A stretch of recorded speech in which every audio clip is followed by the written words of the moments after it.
Is this kind of transformational change, the leadership, can you also say that's a need for vendors and publishers as well, to have that kind of transformational leadership and change? Yeah, I mean, well, you know, they're on the cutting block right now. Mm-hmm.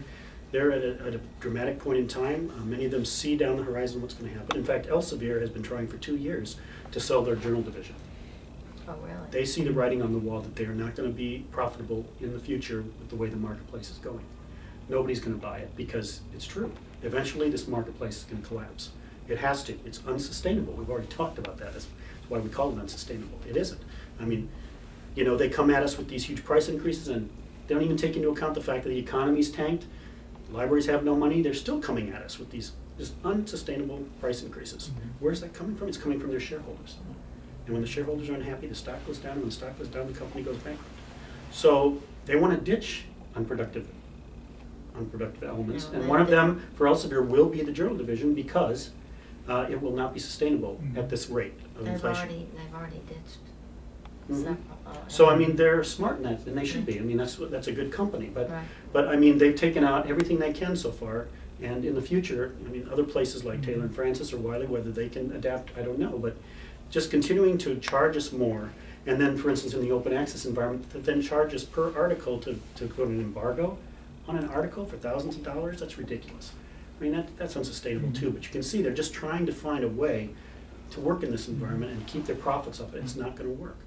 It actually strikes me as being an opportunity for more communication between the library community and the publishing vendor community, because in reality, we're really part of the same community. We are. You know, culture, but that has separated in the last 20 years. And they have become more profitable, whereas we have tried to maintain that balance. And some of us have been successful more than others, and that's because of our consortial arrangements. But even then, that can only go so far, because even after the arrangements are done, and we get through, for instance, UC just went through a process with Nature of having no price increase for 3 years. Well, now they're back at the table, and they've quintupled the subscription on Nature, because they said, you know what, at the table 3 years ago, we gave up any profits. So from their perspective, they're being reasonable. And when you think about it, I guess so, but not when you think about quintupling the price of one journal, because you know we negotiated a good deal 3 years ago. So you know the balance has to be maintained, and I think that we're both in survival mode. So how can we both figure out how we can traverse this morass right now? Because there are no easy answers, and maybe we need to come up with some solutions and options together. I found myself wondering if there should be a big consortium of publishers. I mean, that would be collusion, I suppose. But if you could just say, this is how much money I have, you publishers fight over it. You know, this is what we want, and y'all decide. Do an RFP. Yeah, right. And say, we have this much money. Yeah. We want to get the best value for our buck, so Elsevier, Wiley, Sage. Y'all tell us. You tell us what you're going to give us for this amount of money, and we'll decide how we're going to spend it, you know, and put us in charge of making the decision. Well, that's one way, but then again, we're not talking about the faculty and all of this. No.